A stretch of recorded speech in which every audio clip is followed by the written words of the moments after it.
Okay. Game faces on, so to speak. Voices. Game voices? That's not even a thing. Oh, well. Welcome to Pragmatic.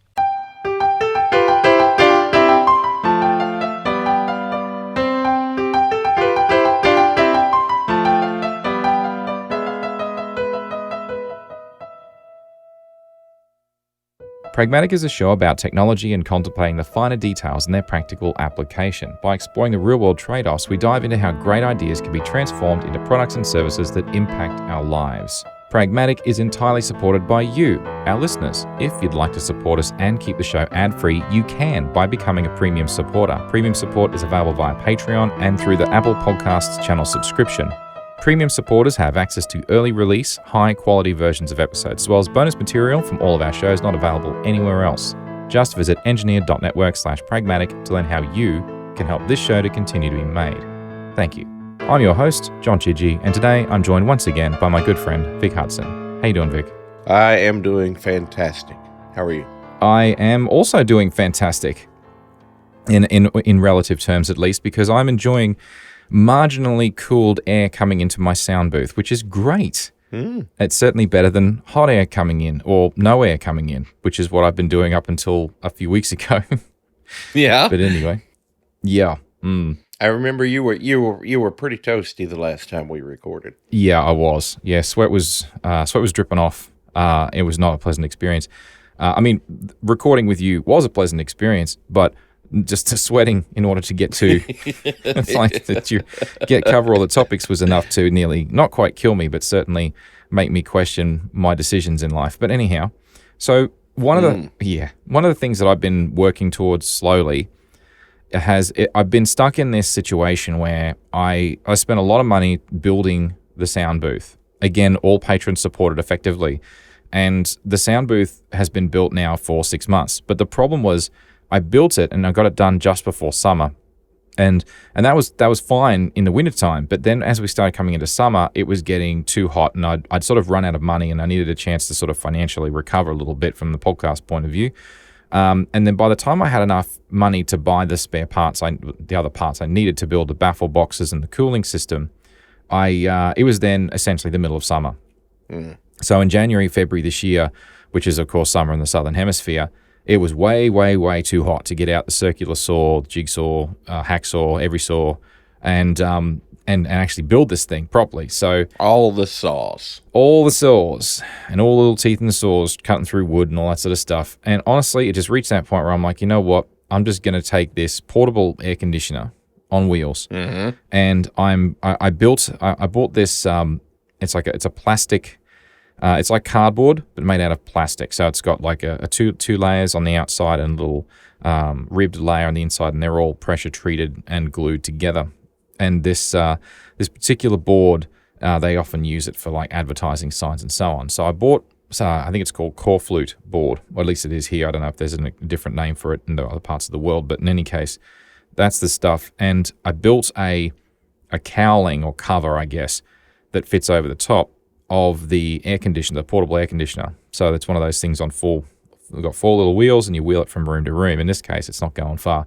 Anyway, so I've got this HVAC 150 millimeter or 6-inch diameter HVAC tube that's been essentially taped to a very carefully crafted exit hole, so that when you put the cowling over the top, it feeds nice cool air down this tube and into the sound booth, making recording a heck of a lot more pleasant than it was before. So that's great. Recently then cut a rectangular hole in the bottom for one of the air vents that I purchased for this. It is now unceremoniously jammed in that hole. But hey, at least cool air's getting in here, and I do not have sweat pouring off of me, but because it's leaking like a sieve, it's probably only getting about 50-60% of the air in here, and there's no outlet. So obviously, if there's no outlet, it's going to bleed out through all of the little, and I say little gaps, they're huge gaps in the bottom. Yeah. But in any case, you won't be able to hear it. I've done a whole bunch of noise reduction in post-production, but I can hear it as I'm recording, but the noise reduction as we're talking through audio on Discord, you can't hear it. And when I do audio noise reduction, it completely removes it. You can't hear it either in the final result. Otherwise, I wouldn't be recording with it on. Yeah. Yeah, and it's that perfect kind of nice, steady, continuous noise that the noise reducers can do a great job with, too. Oh, absolutely. Yeah, I'm still using Brusfree or Brusfree. I don't know how to pronounce it, but it's it does a fantastic job, and it just takes out normal background noise from the resistance in the dynamic microphones. It's really, really nice. So, and I've tested on this, and it is you really cannot tell the difference. So, hopefully, now that the weather's cooling down finally, I mean, it's still a bit, it's still warmish. Like we had a warmish day today, but it was like, high 20s Celsius, which is, I'm not going to convert off the top of my head, but it's not super hot. It's getting more pleasant. Nighttime temperatures are dropping, which is nice. So, yeah, it's getting better. So, I'm getting back to the temperature. Would you consider it fall there yet, or is it it's just kind of late summer? It's definitely autumn. Okay, so you're into fall. Yeah, I'm definitely in the fall. We don't call it the fall, but I like the idea of calling it the fall because all the leaves fall off the trees, and I like that. Yeah. But most of the trees we have here are not deciduous, so they don't have that. Like you look around, the trees, there's not a single tree in my yard that loses its leaves year round, so... so you're surrounded by evergreens. Yeah, pretty much. But then most of Australia is evergreen. The only plants in Australia, the trees that lose their leaves. I'm not a botanist, so maybe there's a few that lose their leaves, but I think they're all imported from overseas. So, yeah, we don't get that cold. I don't think there's probably some. Fair enough. There's probably some in alpine regions down around alpine regions. Like snowy mountains. Maybe there's some trees there that lose their leaves, but that's the only reason you would lose them. It doesn't get cold enough here, so. Anyway. Yeah. But yeah, so autumn, fall, whatever you want to call it. Heck yeah, we're in it, and summer is over. It can go and get bent because it was not fun. It was horrible. Yeah. We're still kind of eagerly awaiting it. Is eagerly the right word? Do we like summer? What's the consensus? Well, here in Kentucky. So, what's summer like in Kentucky? Having never been, as with much of the United States at this time of year, but it's really bad. Like in the central part of the country, especially like Kentucky and Tennessee, and we like to describe springtime in Kentucky as you get 4 seasons in one day. So it's kind of like wintertime at night, and you get spring in the morning, a little bit of summer in the afternoon, and then you're back to fall by evening. Okay. Well, there you go. Just to give you an example, I think today's actually going to be a relatively cool day. Well, no, here you go. We have a low of 43 and a high of 67. That's in Fahrenheit, mind you. Yeah, no, it doesn't sound that bad. No. I mean, if you're high 70s going into 80s, that'd be annoying. Yeah. But I mean, the thing is, it's funny. Melbourne. They often say Melbourne is the city in Australia that has 4 seasons in one day. Mm-hmm. Brisbane doesn't. Brisbane these days is feeling a lot more like the tropics. So I grew up in Rockhampton, and Rockhampton's right on the Tropic of Capricorn. When I say right on it, it's like 6 or 7 kilometers away from the actual meridian, the actual 23.5 degrees south, whatever it is. Yeah. There's a big spire and says, "Hey, you're right in the tropic," and then you realize, it's actually still out by several meters. But never mind. Anyway, it doesn't matter. Point is, that it's in summertime. It's really hot and humid, and in a monsoonal sort of a summer that we've had. And it was just hot and humid all the time. And you get rain, and it would just be hot and humid, it would rain. Hot and humid, it would rain. And it just go wash, rinse, repeat. Everything was wet. Everything was hot and humid all the damn time. If you go in the pool, your towels would never dry. You'd hang them up, and they'd just still be damp the next morning. And it's just like, it just got really tiring. So, and having had some flooring done in the house and such, and we were just over it, just over summer. So anyway. But this is all a digression. All this is to simply say my sound booth is actually relatively pleasant. I wouldn't say it's really pleasant, but I just sort of like stopped for a second there, and the air conditioner has now been running for about 40 minutes. Mm-hmm. And honestly, it's starting to feel quite pleasant in here. Like it's not cold, but it's not stinking hot. So it's working. That's cool. Yeah. Hell yeah, it is. Because, I mean, after a while, you build it and it's so damn hot you can't use it, and you're like, did I make a mistake building this?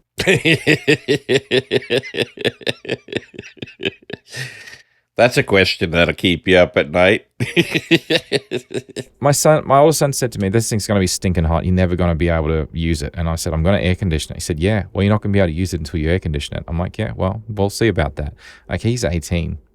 And I was just so mad keen to get this thing built. And then I realized that unfortunately for me, my son was absolutely right. I had always intended to air condition this thing. It just took a bit longer, and it happened through summer. So like, anyway, yeah. But that's my excuse, and I'm sticking to it. Do yourself a favor and never let him hear you say that. He may listen to this show, and then that's it. Oh well. Sometimes he actually has listened back to this show, and he sort of said, "Yeah, you're funny." And I'm like, "Am I? Oh, cheers, thanks, mate." Anyway, okay. I'm not sure. Anytime my kids listen to any of my podcasts, they always say, "You're even more of a nerd than we realized." Yeah, but that's a compliment, mate. That's okay. I don't think they mean it as such, but well, you take that as a compliment. Take that in your stride. That's what I'd do. I'd be like, oh hey, gee, thanks, man. That's nice. Thank you. There you go. All right, switching gears slightly. I got a few little things I wanted to catch up on, and then we'll get stuck into the main topic. It's not that big a topic, but still, it's a topic. Anyway, all right. So, I had mentioned on previous episodes I was going to get more solar panels installed. I currently have 13.2 kilowatts of panels feeding a 3-phase 10 kilowatt inverter, and I had applied for Energex to go to a full 15 kilowatts connected to the grid. Mm-hmm. And Energex, who's the local power supply authority, after 7 months of back and forth, they have said, no, go away. And I'm like, okay, I guess I will. So I guess, oh well. One of the problems with connecting to a grid that has essentially got too much solar going into it, too many renewables, is that there's nowhere to consume it and there's nowhere to store it. So they are simply now rejecting it. So we in Queensland have reached that point. You can actually overload the grid with that nice, clean, green energy. Well, people don't, I don't know. I mean, some people don't understand the way electricity grids work, right?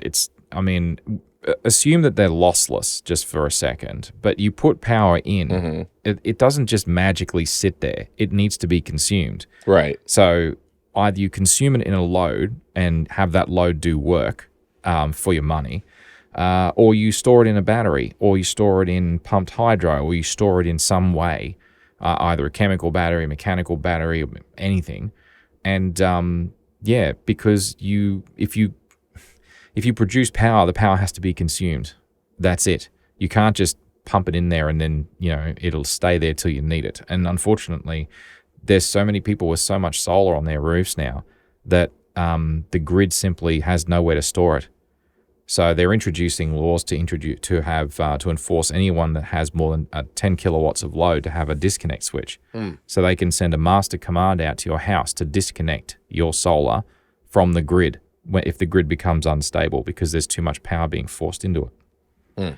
So, yeah, some would say nice problem to have. Others might say, well, that's what poor planning gets you. Or actually, there's a whole bunch of things you could probably say. But irrespective, me being selfish for the moment, I got rejected by Energex. Oh, well, shrug-a-doodle-doo. I guess I got to get over it and move on with my life. If I wasn't connected to the grid, I could do whatever the hell I wanted. But I'd also need to install batteries, and that's even more expensive. I was going to say. Yeah.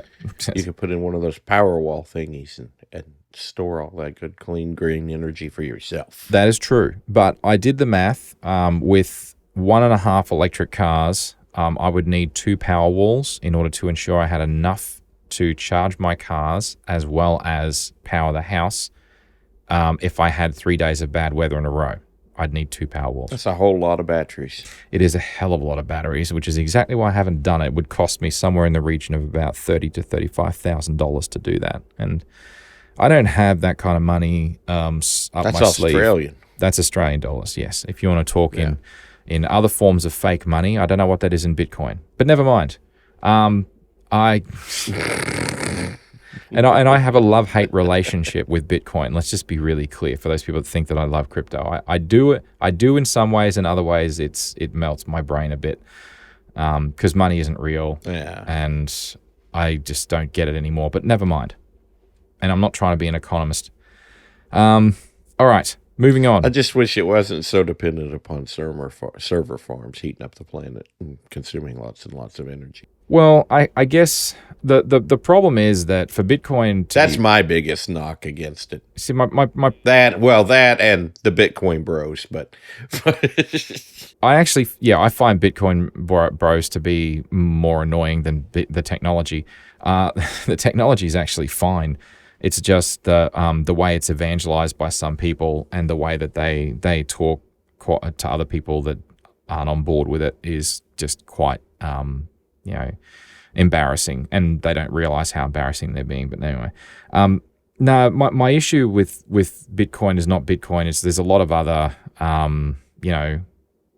like they call them coins, but whatever, that are not Bitcoin, that have, like board members and people buy in. They do initial coin offerings, and then they do a traditional pump and dump, and they're very analogous to pyramid schemes, and it's all very dodgy, and all of that is also crunched using, well, not all of it, but many of them are crunched using proof of work. I've kind of gotten the impression over the last few years that I think most of cryptocurrency is basically just a different stock market people are playing in these days. And a lot of it is. The thing with Bitcoin that's different is that there is no one that controls or can control it. Bitcoin, the only thing...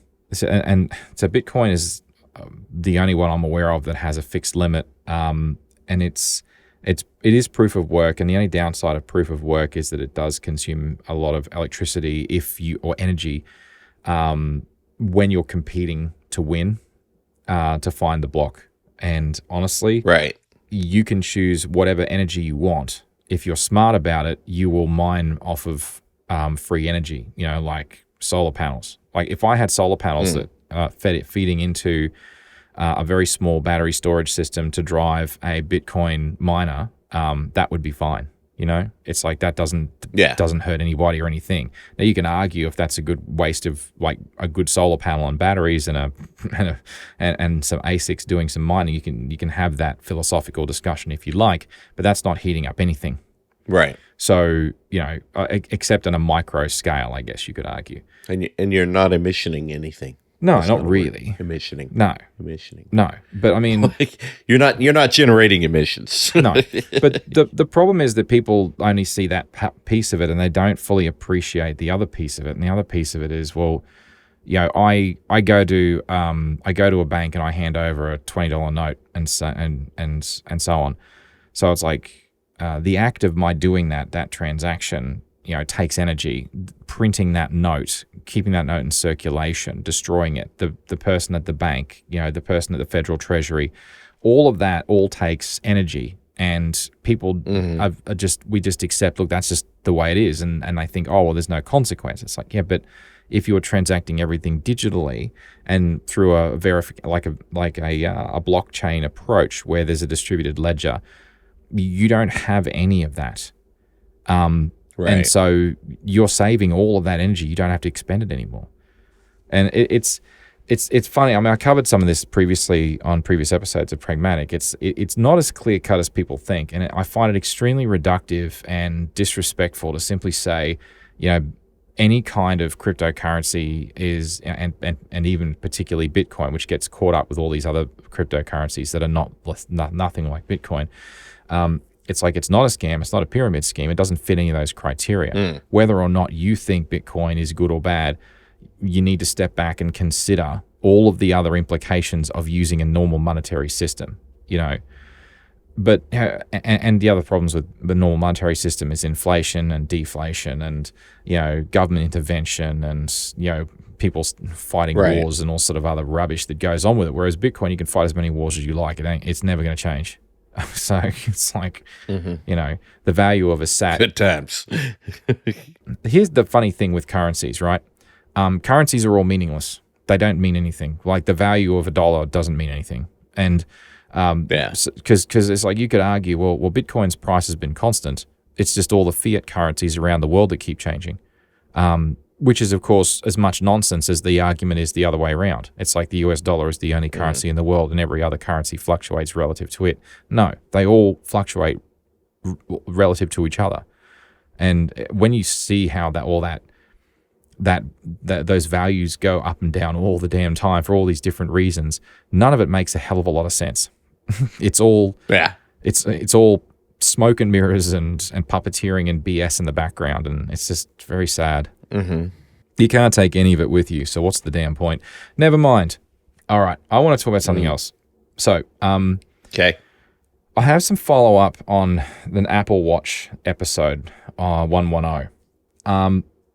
Now, every now and then, my wife asks pointed questions, and I, not all the time, but regularly do feel the need to answer them. And one of the challenges she put to me is, darling, you've spent a lot of money on Apple Watches. And I'm like, oh boy. Surely not. Surely that is not the case. I mean, really. He looks down at his Apple Watch Ultra, and I'm like, no, okay. So I went and actually I went through all of my receipts for the last 9 years. Mm-hmm. I have spent 6.4 or 6,400 Australian dollars, which is 4,200 US dollars on Apple Watches in the last 9 years. Yeah. How many watches have you had again? Too many. I think I've had 6. And 6? Okay. yeah. And I thought about it and I'm like, that doesn't even include the bands. Ooh. That's just the watches. Right. Now, I never bought a watch without a band as part of it. So, because, you can't buy an Apple Watch from a store without a band. So, I say without bands, I mean like without bands I've bought in addition to what came with the watch. Right. Now, I don't want to do the math on the bands because I imagine that number will be over $1,000 as well just for bands. But, I mean, the reason I bring this up, rather than just to answer my wife's question, I thought it would be instructive of like, and let's just also be clear, this is not this is a total amount spent, but what I would do is I would sell the watch to help then pay for the next one. So in reality, I haven't actually consumed that entire amount of money, but you buy a watch, you wear it for 2 years, you sell it, it loses value. So, it's, you know what I mean, right? So, right. Yeah, so I thought about it and I'm like, you know what, for that kind of money, I could have actually bought a really nice watch. Like I could have bought a really nice watch that would have lasted like a long time. Because when you... I mean, seriously, I could have bought a nice Longines watch, let's say, or maybe but that watch isn't going to give you notifications and reminders and I know, but to-do items and phone calls and messages. I know. I know. And here's the thing. In the last probably 6 to 9 months of my life, I have been tuning out notifications because it started to become triggering. Like it's starting to get to the point where I'm starting to resent notifications. I'm starting to resent being plugged in all the damn time. And there's a part of me that like I will get home and I will take off my watch so that I don't get notifications because I just need a break. Yeah. And the thought occurred to me that, when I was so right now I'm in a technical lead role. I don't actually have a team of engineers reporting to me at this exact moment. So half of my career, I've been in people leadership roles that are also technical leadership roles. At the moment, I'm in a technical leadership role, but I don't have anyone directly reporting to me. I'm not counting the project teams and the projects that I'm running. You could argue I do have people reporting to me indirectly through project structures, but let's not go there. The point is, I've reached that point where I essentially don't get hundreds of emails a day. I'll get probably 20, 30 emails a day.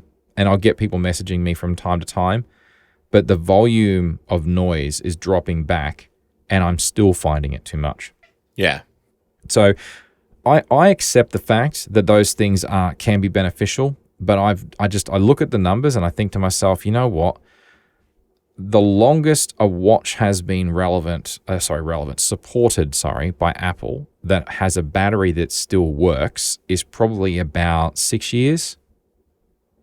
Now, your mileage may vary. Yeah. Your sounds Series right. Zero, how long did it last? I think it's in a drawer somewhere with the screen popping off again. Yeah, okay. So that's okay. We need to define what lasting means. But if the screen's popping off, I'm gonna suggest that doesn't last.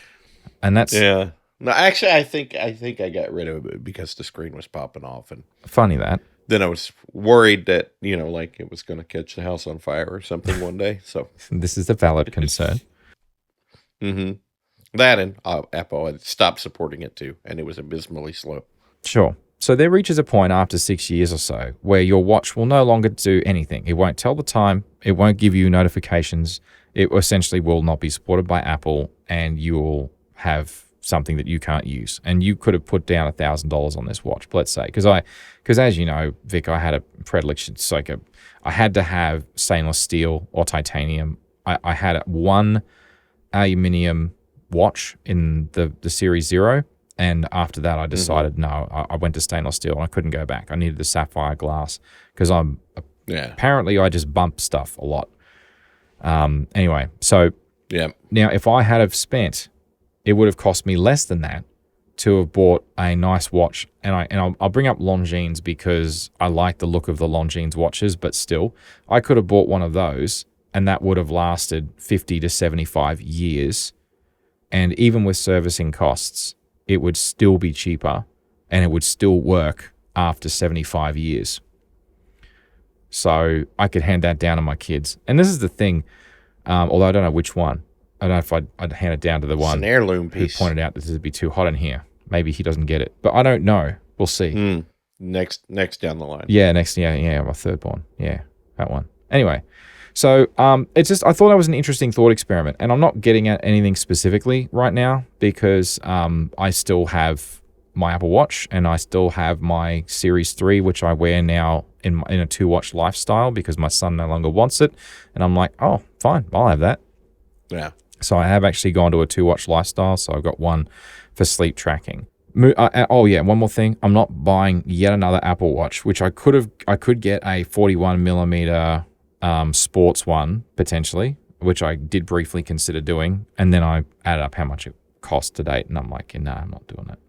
Oh, I wouldn't buy a new one right now. No, I wouldn't either. I wouldn't buy a new one right now. Well, I don't think the reason I wouldn't buy a new one right now affects you. Have they disabled the what was it? The blood oxygen sensor. They haven't disabled that in your country, have they? No. That's the United States only. So yeah, I wouldn't buy one here right now. Yeah. It's one of those rare situations where being in America is a disadvantage for an Apple product. Yeah. There aren't too many cases where that is the case, but this is one of them. I cannot believe they've let this thing drag on the way they have. Just send the dump trucks full of money and resolve this thing, man. It's a matter of principle. You got to protect your trillions of dollars in the bank, man. Come on. You might need that someday. To fight off the Department of Justice. Oh, my God. Yeah, true that. We'll get Maybe they do need that money elsewhere. Maybe they do. Oh, dear me. All right. They're not making it selling the Apple Vision Pros. No, they certainly aren't. And come to think of it, we should probably talk about that too. So it's still not, at time of recording right now, it is still not available outside of the United States. There are noises that it might be getting released in other countries in coming months, possibly ahead of WWDC in June. As far as I'm aware, it's all just speculation though. It's still only available in the US, at least that's my understanding.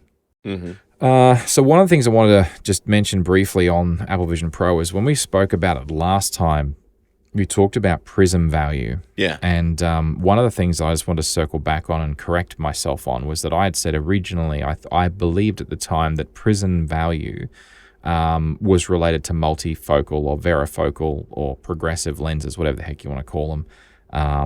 Similar names for much the same kind of thing. And it's not. So no, it is to correct for people that suffer from double vision.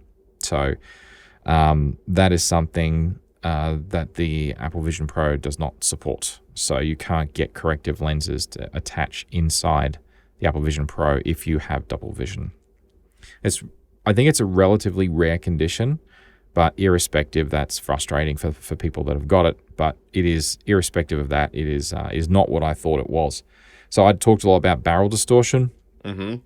So when you've got a multifocal or progressive lens like I've got on my glasses, you can pay more money, of course you can, to get less barrel distortion beyond the center point of where you look through the glasses. So the very first, this is only my second set of progressive lenses, and I'm due to get another set this year because these ones are trashed. They're like 3.5 years old now. I got them during COVID. That was a fun time, but never mind.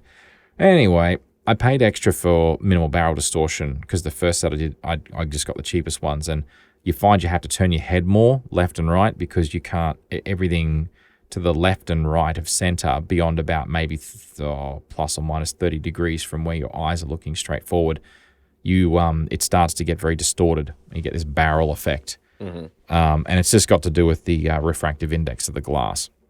So the more expensive glass, higher refractive index, less barrel distortion. So you pay for the privilege. But in any case. So I said in the last time when we talked about it, I said that I was going to let North Americans be the guinea pigs and tell me what the deal was. And the other little tidbit I was looking for was that the Apple Vision Pro's focal distance for vision is at 1.3 meters. Right. Which is a pretty standard kind of a figure for VR headsets. So if I do, I would get, if I do go, so I am actually going to see the optometrist in another week's time because I've been putting off for too long. I've got to go and do it. I will ask them that question, if the script will be good for use at 1.3 meters. So, right. Because I want to get some contact lenses because I'm going and planning to go back to playing cricket for a few seasons while I still can. So that's another story. Oh, that's cool.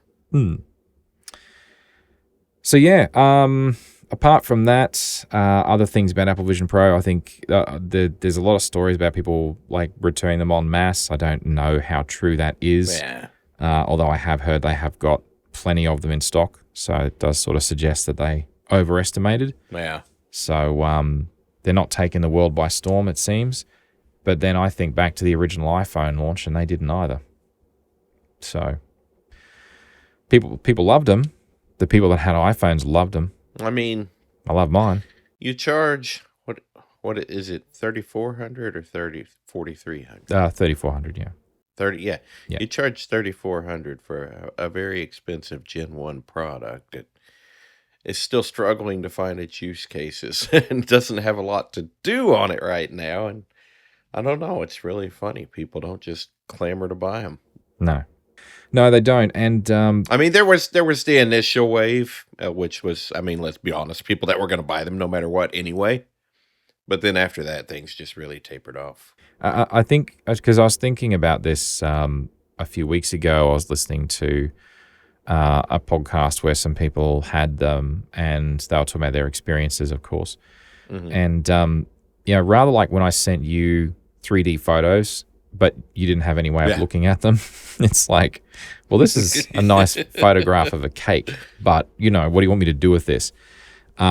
It's sort of like you can talk about it as much as you like, but until it becomes more ubiquitous, there's a limit. Right. And not enough people have had enough VR headsets in their lives. There are people, many, many, many people who have never used a VR headset. So I was going to say that I would say the overwhelming majority have never used it. Yeah, I would say that is true too. So it's kind of like the smartphones back in the day. Like BlackBerries were something that only business people had. The majority of people hadn't used a BlackBerry, which is probably the world's first really popular smartphone. And it wasn't really a full-blown smartphone in the same sense that a smartphone is considered these days to have started with the iPhone. And even when the iPhone first came out, the same thing could have been said of that. Yeah. So I look at where we are with the Apple Vision Pro, and it doesn't worry me. It's like I think that this product is going to eventually be a success. It's just that I've decided, as much as I am excited and I would love to have one, I'm not going to buy one on the basis that it's just not quite ready yet. It's not quite good enough yet for mass adoption. In the same way the original iPhone 2G, whatever you want to call it, was before the 3G came out and then the 3GS. and things really started to look up. So, yeah. Yeah. I think I tend to think of the 4 as the first really big improvement. Oh, yeah, Pretty sure. sure it's the 4. Is that when the Retina screen came? Yes, I think it was. Yeah. Yeah, to me, that was the first game changer. I mean, I liked the iPhone, and I had one prior to that. I had the 3G. I skipped the 3GS, but as soon as I saw that screen on the 4, I had to have it. Yeah, well, see, I was a freak. I had one of my brothers-in-law was over in Vegas, and I got him to buy me one from the Vegas Apple store, and original iPhone 2G, because you couldn't buy them in Australia. And I went through all the jailbreaking in order to activate it to work on Telstra in Australia, and so I was the only person I knew that had an iPhone, and That's hardcore. I was crazy. It was amazing though, beautiful technology. I loved the way it felt, but you couldn't get anything for it. It was unique in Australia at the time, so the original iPhone was never even sold here. I should have kept it as a collector's item, even when the battery refused to charge. After a while, it just died. The charging circuit was dead on it. Yeah. No app store in those days. No. And anyway, so then But you had the internet in your pocket. I should. Yeah, I did. Over Edge. And you could see a lovely checkerboard if you scrolled the page too fast. Truth. But I bought the 3GS, and then the 3GS was really transformative. So, but anyway. All right.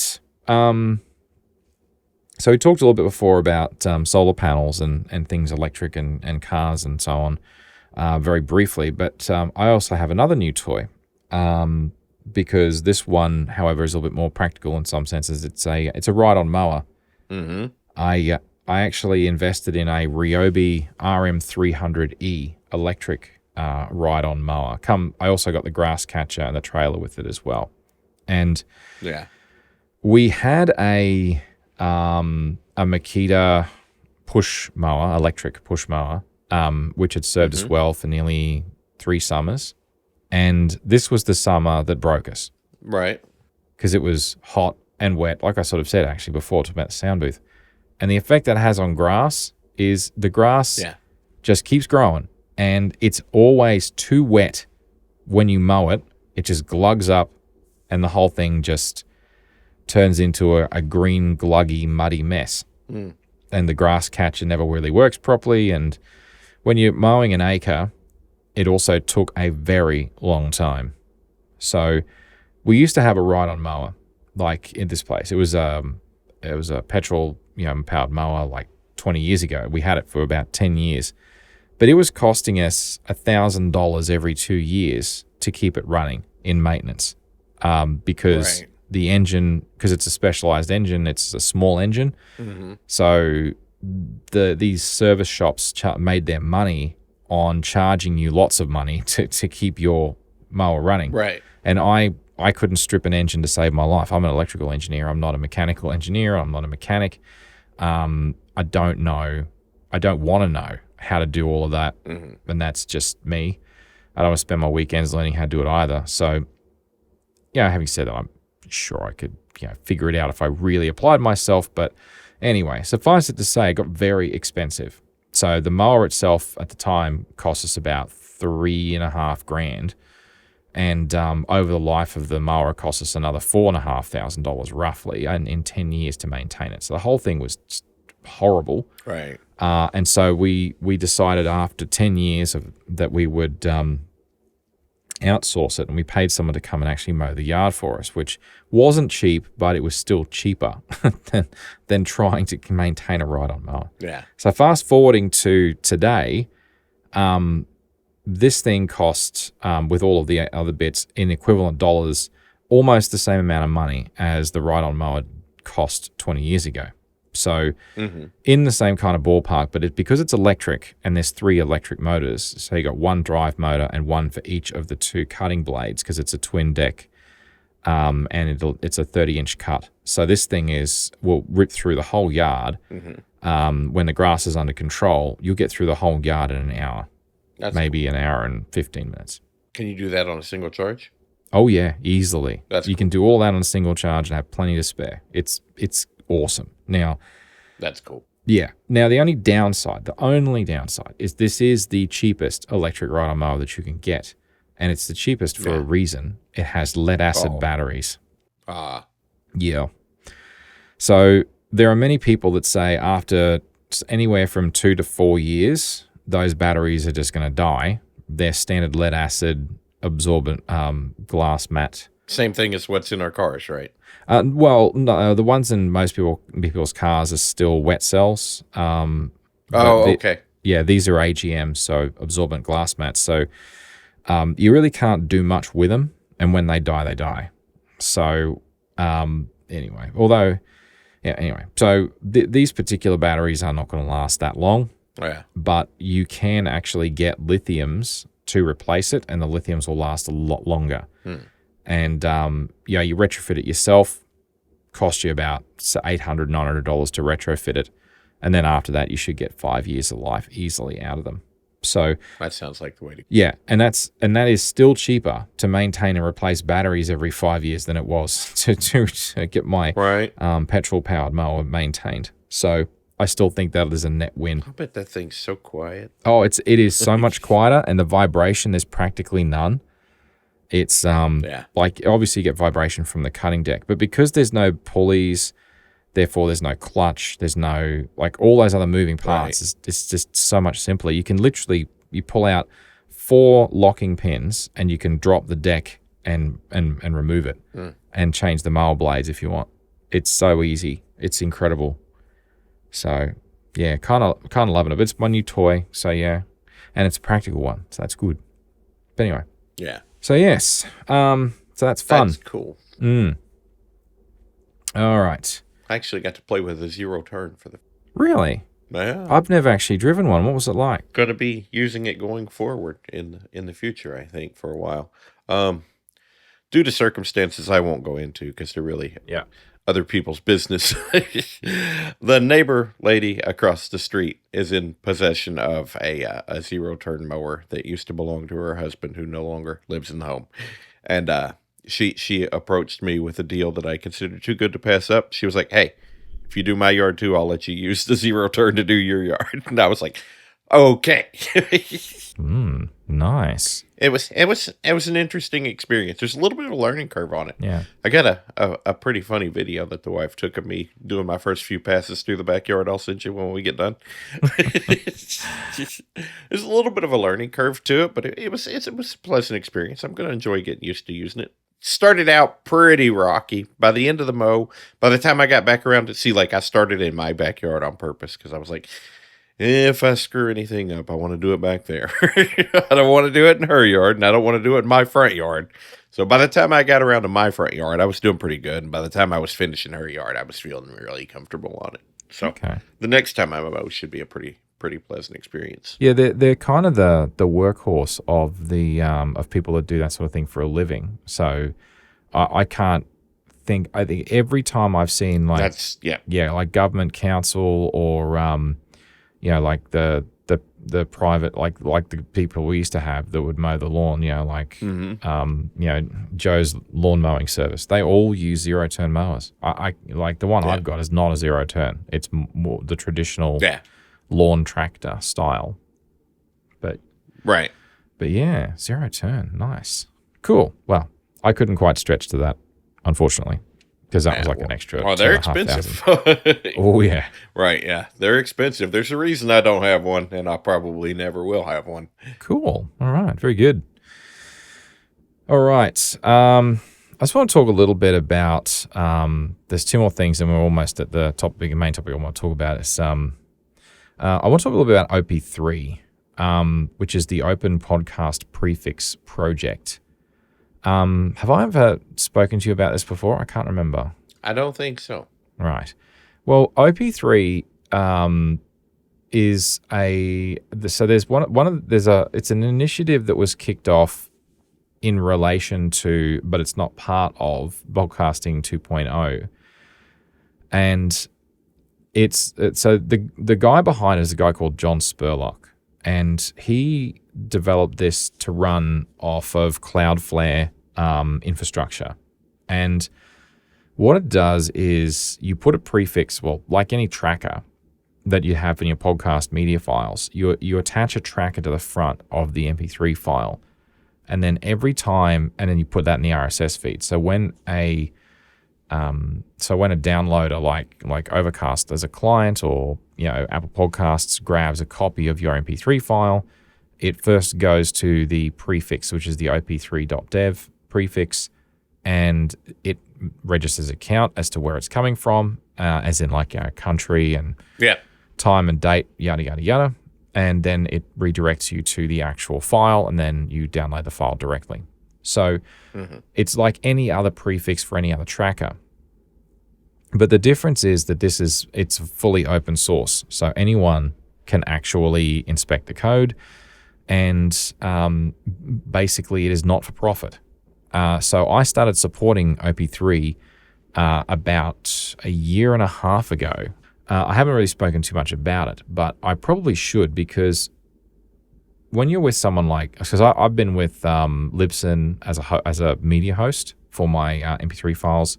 I was with Libsyn for a long time in 2 separate stints, and I was also with Blueberry for a while, and I've also hosted my own server with no stats at all. And I sort of, stats are kind of, when I'm not chasing sponsors, stats are almost irrelevant. But it is a nice litmus test to at least see, is there something wrong? When I put an episode up, and if I'm only getting a few hundred downloads instead of a few thousand, it's like, okay, well, there's something wrong here. What's going on?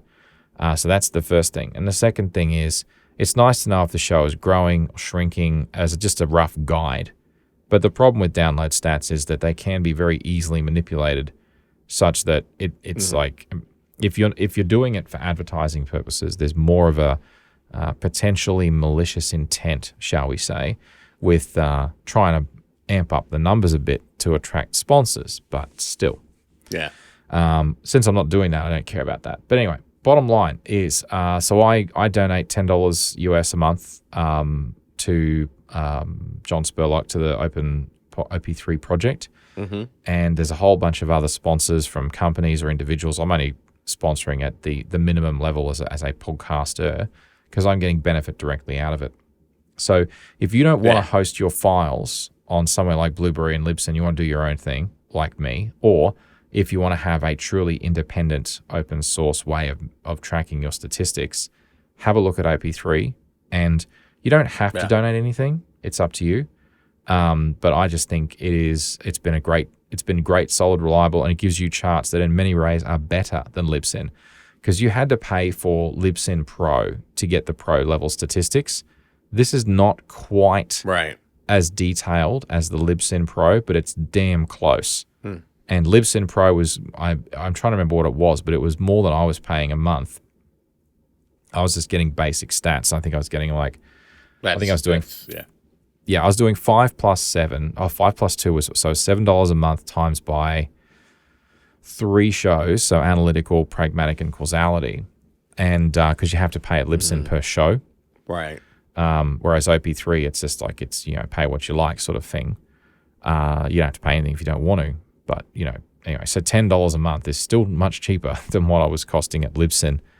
And I'm hosting all of my files on storage in DigitalOcean in a bucket backed behind Cloudflare.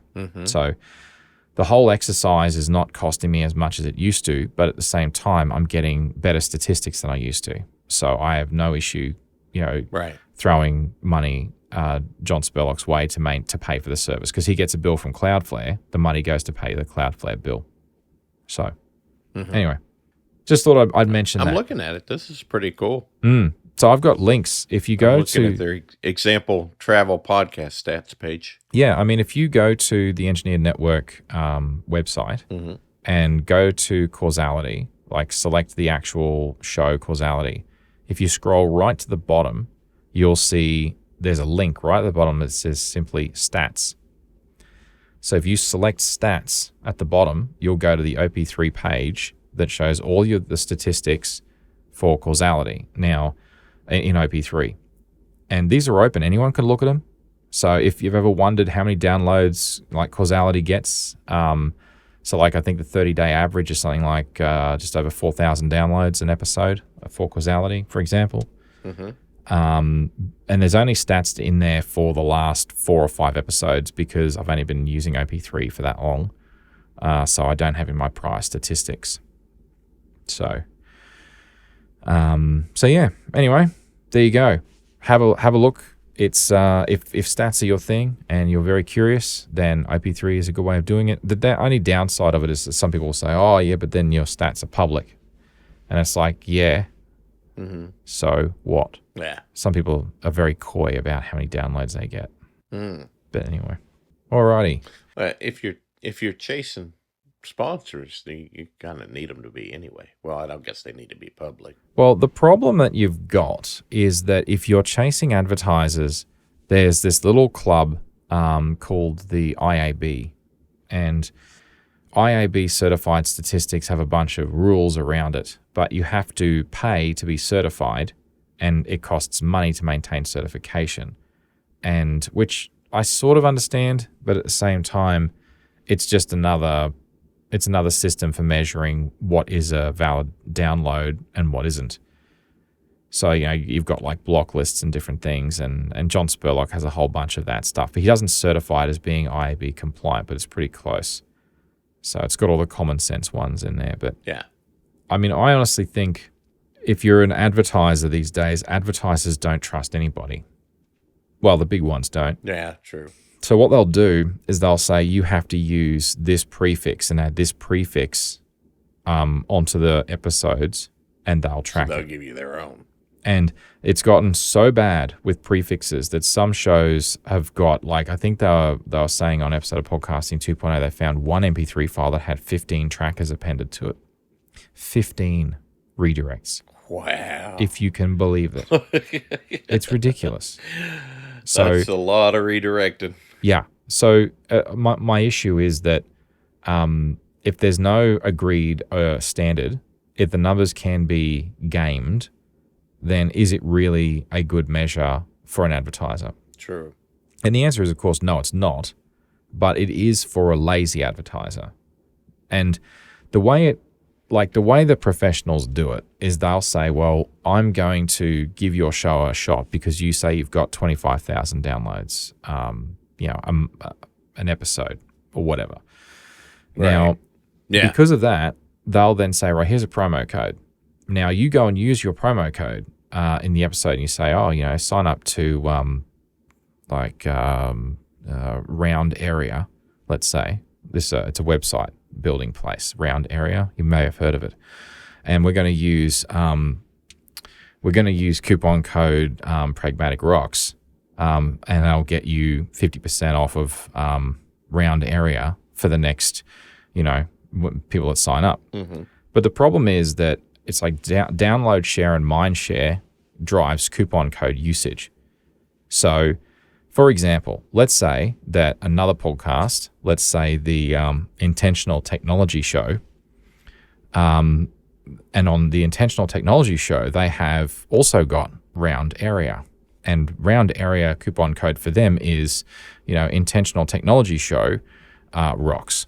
So people will listen to both Pragmatic as well as Intentional Technology Show. And when it comes time to sign up for Round Area, they'll say, which is the first show that comes to mind? The show that has the larger mind share. And then they will go and put in the promo code from the other show, not mine. So I don't get any credit for it.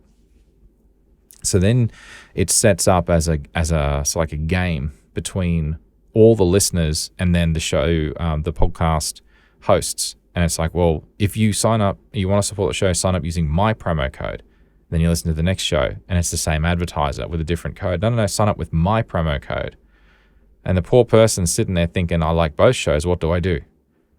And so what tends to happen is the big get bigger and the small get pushed out.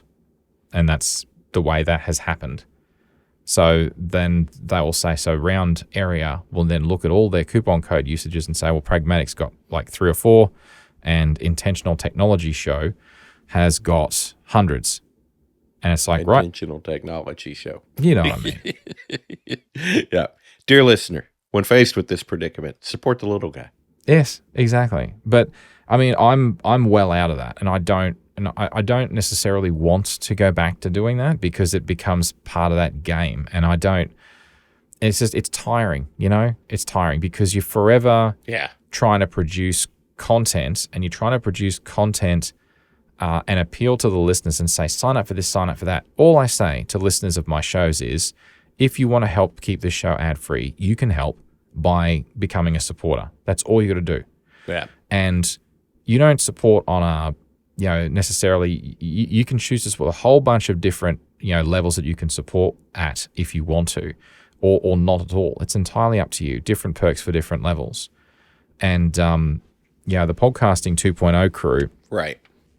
And Adam Curry in particular really loves this whole idea of value for value, where you don't even have bands. You don't say, here's $1 a month, $3 a month, $5 a month. It's like, just give us what you want. Yeah. If you think I'm worth 50 cents, you give me 50 cents. If you think I'm worth $5 million, I'll happily accept your $5 million. It's like you pay. It's on the way right now. Yeah. And that's fine if that's the way you want to do it. It's not the only way to do it, but it is a way to do it. And I mean, I look at it like this. If someone really wants to give you money, they're going to do it. And no matter which system you use, I don't think any one is better or worse. I like the idea of being paid, or people being showing appreciation by paying like for an episode and saying, well, I really like this episode. And like, for example, with Satoshis and boosting, and I know it goes back to the whole cryptocurrency thing, but if you just don't mind the contentiousness of it, for example, the latest episode of Causality, I got like in Australian dollars, the equivalent of a $46 boost from someone who'd loved the show. And the comment was, I need to listen to this again. And I'm like, well, thanks, man. That's awesome. Now they're not a patron or anything like that. And that's not advertising either. Yeah. And I have no idea when it's going to come in. I have no idea if people are going to like what I do. So I just keep doing what I'm doing. People that are going to support me are going to support me. Mm-hmm. Advertising is a very, very different game. And it's a game that, frankly, I'm glad that I'm not playing anymore, because it just seems... It's a real hustle. It is a bit of a hustle. And it seems a bit disingenuous in a lot of ways. And so, yeah. Anyway, all of this is to say, OP3 rocks. Support it if you're interested in stats. That's cool. And because honestly, I'm never going to give another cent to Libsyn. I'm done with Libsyn. Yeah, and it's really easy to use too. I mean, if you're already using something like Blueberry, you can do this. You're just appending a prefix to your URL. Exactly right.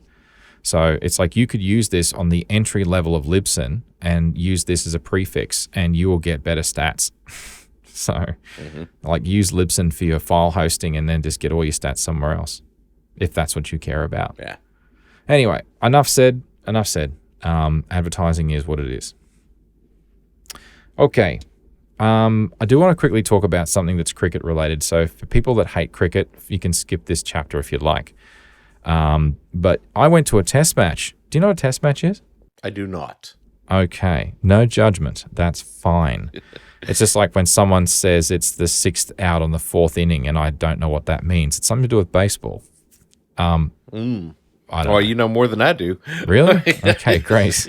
Yeah. I really don't pay much attention to any of the sports balls or sports pucks or sports this or that. There's a thing called an end zone, and I don't know what that means. But apparently someone who has a quarter on their back throws a ball, and they receive things. Anyway, look, I am showing my complete ignorance of other sports, but... That sounds very interesting. Does it? Oh my God, no, I'm terrible. Not at all. I'm terrible. I'm sorry if I've just insulted all the listeners that love... I think that'd be NFL. I don't really have anything against sports fans these days, but I just don't have any personal interest in it, really. Fair enough. Well, look, I've loved cricket ever since I was a kid. Yeah. And I used to go up to the nets and practice all the time, play cricket with my mates. And turns out I'm terrible at batting. I'm actually a pretty half decent bowler. I bowl right arm off spin, for those that know what that means. And I grew up in Rockhampton, which is a downside because Rockhampton's in the middle of nowhere, well, so to speak. so such that no big international teams would regularly visit Rockhampton. If you wanted to go to them, you'd have to drive for 7 hours and go to Brisbane, which is, of course, now where I do live. So I can go and see international games anytime I want. So the very first form of cricket, the first format of cricket, was referred to as a test match, and they still exist today.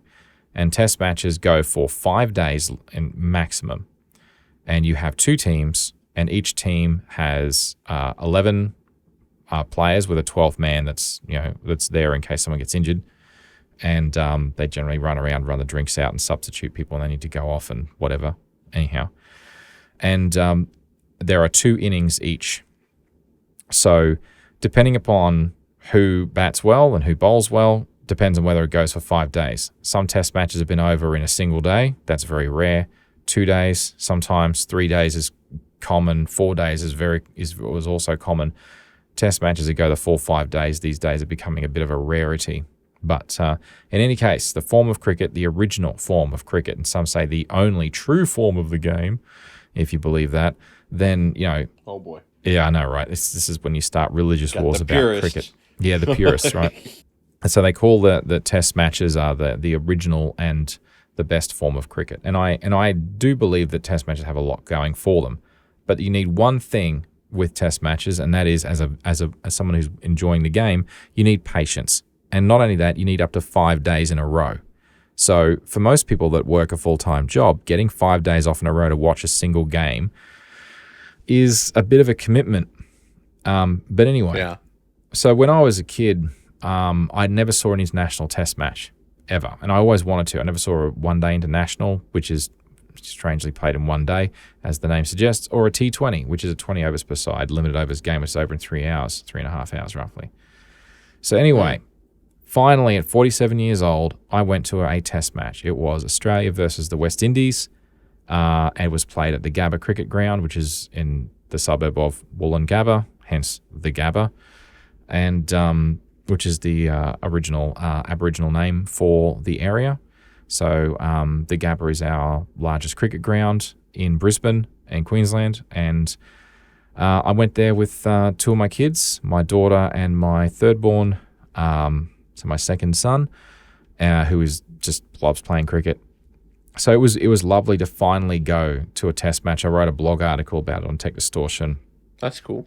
It just took me a long time, but I finally got to it. And it was beautiful being able to go with my own kids, because my wife hates cricket with a passion. She hit it well in the first few months of our relationship, but then she cracked and confessed that she hated it. You had the old bait and switch. You had the old bait and switch. So, in that dimension, at least, yes. Because she would come along and watch me play back when I was playing in the warehouse cricket competition. This is going back 22 years ago, and when I was playing, she would come along and watch, but I would find more and more excuses to her coming along. And I sort of asked her one time, I said, "Hey, what's you haven't been coming along to as many games?" She said, "I need to break something to you." I'm like, "Okay, here we go." So yes, but never mind. It was a conversation that started with the phrase, "You know I love you, right?" Something like that. It possibly was, yeah. But anyway, well, that's fine. It's not everyone's game. I absolutely understand that. And it does consume a lot of time, unlike some games that are over in an hour or two. So I do understand why some people find it a bit much. But that's okay. But anyway, so finally went to a test match, had a great time, and I wrote a long blog post going through all of that for anyone who cares, which may not be very many people. So we should probably move on to something that more people do care about. What do you think? Okay. Yeah? Time for a sponsor? Sounds I'm good. Just kidding. Sure. I'd like to talk to you about a sponsor for this episode, and that is the Department of Justice and an Apple antitrust lawsuit. So, strange sponsor. All right. So have you been following the antitrust lawsuit the DOJ raised against Apple? Mainly just via the coverage from ATP. Right. Okay. And I must concede I haven't heard the most recent episode yet. Okay. So I guess I wrote a long article about this, and I'm going to, again, I'll stand up and admit that I looked at incorrect numbers, because my problem was when I originally did all of this analysis, when it comes to the definition of, so the antitrust is all about a company has a monopoly and not the game, but they're restricting competition because they have a monopoly. And so we're going directly to jail. We're not passing go, and we're not collecting $200. If it's up to the DOJ, they'd probably send Tim Cook to jail if they could. They won't be able to, but good luck with that. Anyway, my God. Anyhow, all right. So here come all the monopoly jokes, man. Yes, yeah, they should have bought Mayfair when they had the chance and built some hotels. And anyway, just don't land on it. My family always played it with a huge pile of money under the free parking square. Did you guys ever do that? Yeah. If you ever land exactly on that, you get the pile of money. Mm-hmm. Yep. Oh yeah. Yeah. Good times. It's funny though. People tweaking the rules. Actually, I haven't played Monopoly since I was a kid, but I remember it being a pretty fun game. No, we played a pretty intense game sometimes. Pretty fun. We played it a few times during COVID, and my wife, being a ruthless former accountant, would tend to win almost every time. And she said to me a couple of years ago, it was not that long ago, it was about 18 months ago, I guess. Oh, we should play another game of Monopoly. And I'm like, why? So you can kick our asses again. And I was Wait, I got it. Oh, no. You didn't start the conversation with, I love you, right? That is generally not how I start conversations with my wife, unless, Anyway, all right. We're going to get back on topic. Okay. So, when I did all my math and calculations and digging into all of this, one minor detail, because I am not American, and in fact, 96% of the world's population aren't American either. But the problem is, of course, Department of Justice is American, and hence they are looking at this from a point of view of American statistics, not global statistics. Right. So when I originally wrote the article, which I do have an item on my to-do list to adjust the numbers, but it doesn't change the conclusion. But in the United States, iPhones have a market share of about 60% of the market. Now, that is not a monopoly. That is a majority. No. It is just a majority, but it is not a monopoly. There is a difference. Yeah. So globally, it is nowhere near that. So Apple's influence is very US-centric. And I mean, I've been an Apple fanboy for years. I'm podcasting on a MacBook Air, an M2 MacBook Air. I love this thing. I have an Apple Watch on. I have an iPhone.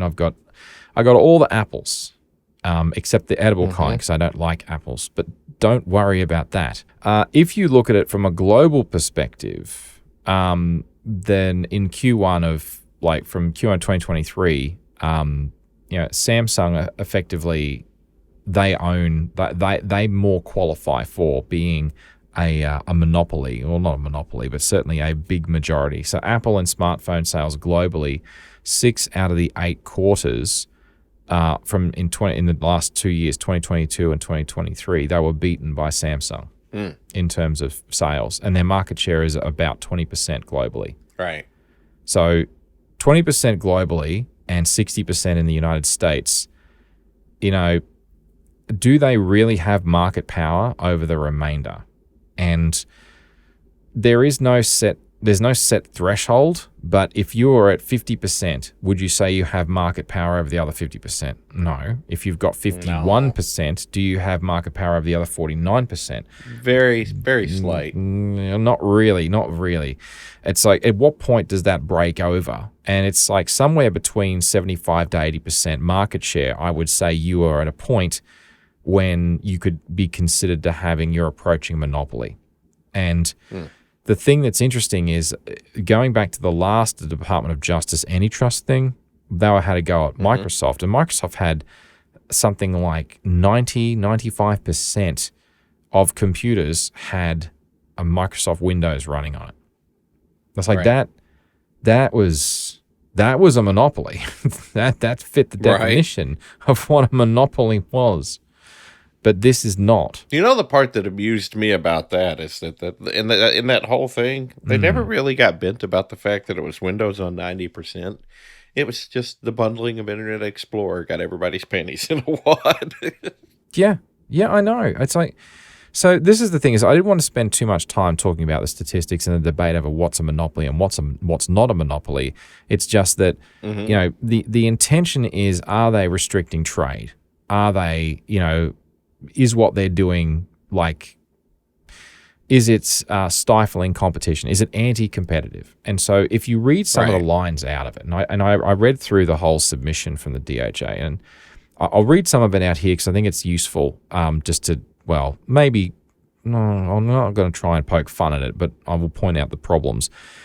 So starting off, this is a quote. Unless Apple's anti-competitive and exclusionary conduct is stopped, it will likely extend and entrench its iPhone monopoly to other markets and parts of the economy. It's iPhone monopoly. Sure it will.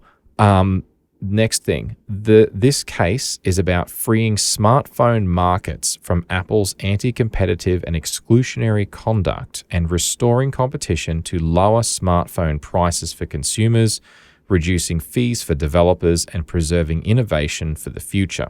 And then the last one I will quote is, by maintaining its monopoly over smartphones, Apple is able to harm consumers in a wide variety of additional ways. So all of that contains several references to exclusionary conduct, monopoly over smartphones, and essentially control of the market, and hence the markets need to be freed for smartphones because of the exclusionary conduct, and there's not enough competition. Yeah. So the thing that's interesting is that if you look at the stats, Apple's market share in the United States is dropping. And if you look at the stats globally, it's been pretty average for a long time. So there's no evidence that actually backs up that. So the assertion is that, you know, if it's allowed to continue, it's just going to entrench its monopoly. Well, forget that it's a monopoly because it's not a monopoly. Right. But it's going to grow over time. And it's not growing. That's been part of the complaint with Apple lately. Yeah. To compensate for the lower sales, they're jacking their prices up, right? So it's the not services, actually... Man, services. Yeah, I know, right? So there are lots of problems when factual inaccuracies with a lot of the DOJ's submission. And so when I wrote a whole article just called Antitrust, and I've got to tweak some of the numbers to make sure that adds up. I'll update that in coming. By the time this comes out, I probably will have done it. But in any case... so they do actually have a reference to the Act and how it interprets a monopoly. So I will read this. This is not out of the DOJ submission. This is out of a reference to the original Sherman Act, which is an unlawful monopoly exists when one firm has market power for a product or service and it has obtained or maintained that market power not through competition on the merits, but because the firm has suppressed competition by engaging in anti-competitive conduct. So my problem is I wanted to break this down as to, apart from the fact that wording is really clumsy, that's not actually the Sherman Act. That is a legal interpretation made by a government body in subsequent years, because the Sherman Act goes back a long time. So in any case... A long time. It goes back a ways. So I will start with, it says for a product or service. So when they say a product, they don't mean that in a singular literal sense, like a single widget. You know, if you make the same widget and you make 100 widgets, they're exactly the same from the same supplier, certified, made by that supplier, then every widget by this definition would be a monopoly. So clearly it doesn't mean a physical product. Right. It's more a product in the interpretation of a product class or a product type, maybe even a product category, but it's like, in air quotes, smartphone. So if this thing is called a smartphone and it does all of the same sorts of features, but it's made by different companies, that's what they're really talking about. So it doesn't, but it's not phrased that way. So the problem is that you can't, so you can use the phrase an iPhone monopoly, and that's actually a non sequitur, because the iPhone is the iPhone. It's not a monopoly because you're the only company that makes the iPhone. You could argue... Yes, Apple has a monopoly on iPhones. Of course they do. And in the same, obviously, right? This is the stupidity of the wording, right?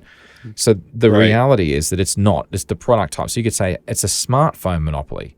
So one of the many things that I call out in this DOJ submission is that they actually do use the correct wording later in the document. They do actually refer to it as a smartphone monopoly, which it isn't, although they assert that it is. But you could also argue the same is true of service, because I say product or service. So similarly, you could say a service is really not a service, but a service type. And in the context of a smartphone, that could be text messaging, multimedia messaging, email, like whatever. Like it's a service that is provided that goes with the device. Right. And for those ones I've listed, none of them qualify as being monopolies either. When I sort of thought about this some more, it's like, well, what did the Department of Justice really mean to say? Because there's what they said, which was, a bit average, or as the cool kids these days say, it's a bit mid. But you know what? It's fine. They're just a bunch of people trying to do something that they don't fully understand. But their intent, I think, if I were to extrapolate from the key points, I would have phrased it like this. Mm-hmm. So I'll quote myself from my article. All smartphones and personal computers shall be open to install and run apps, at the discretion of the owner and user of the hardware in question. I actually think that would resolve all of the non sequiturs and BS in the DOJ submission. Mm. If I had an iPhone and I could install any app I wanted on it, that would satisfy them, in short. Yeah. That's not what they say in their submission exactly, but that is what they are getting at. Yeah. Yeah, and you should not be, by extension, therefore locked to an app store where they skim money off the top, which I didn't put in my little one-sentence summary, but one thing leads to another. I should be allowed to do this if I want to, like I can on my Mac. Right. And this is what bugs me about this whole situation, is that Apple have this thing in their head that the way it is on a Mac is the way it's always been. Mm-hmm. And so I can sort of like install whatever the hell I want on my Mac, and it's at my own risk. Boy, I'll bet you there's a contingent in there that would love to change that if they thought they could get away with it. Oh, and of course. And they've added system integrity protection. They've added gatekeeper, a whole bunch of different technologies in recent years that make it where they add warnings and they say, you're installing this software from somewhere on the internet, could Gotta be click bad. on the scare sheet. Yeah. So whatever you want to call it, the scary dialogue box and stuff that warns you, or, the sky could fall, and then you click OK and nothing happens. And it's like, great, well, thanks, cheers. And it's like, but they don't stop you. But on iOS, you don't even get that choice. You won't even see the app. Yeah. It won't even get to you. And so right. Apple will cite a whole long list of reasons to justify their restrictiveness on iOS. Like, it's a mobile device, and you don't want bad actors on your mobile device because it's connected through mobile phone, networks, and there's download restrictions, and they could, spam people. It doesn't really matter. They could bring down the whole cellular network with a rogue application. Yeah. You see, it doesn't really matter. And the reason that it doesn't matter anymore is because I think the smartphone category has crossed the line from being a toy or a curiosity or something just for tech nerds or rich geeks or like whatever people to play with as a thing. It's now become ubiquitous, and and people are reliant. They've become reliant. Yes. We as a it's a utility as a culture. Yeah, it's become a utility. It's almost up there with electric and water. Yeah, exactly. And this is the thing that no one seems to be talking about this, which is, I look at all platforms that succeed and I've been thinking about this for years, and I just never bothered to write it down until now. So thank you, DOJ, for helping to crystallize my thoughts on this.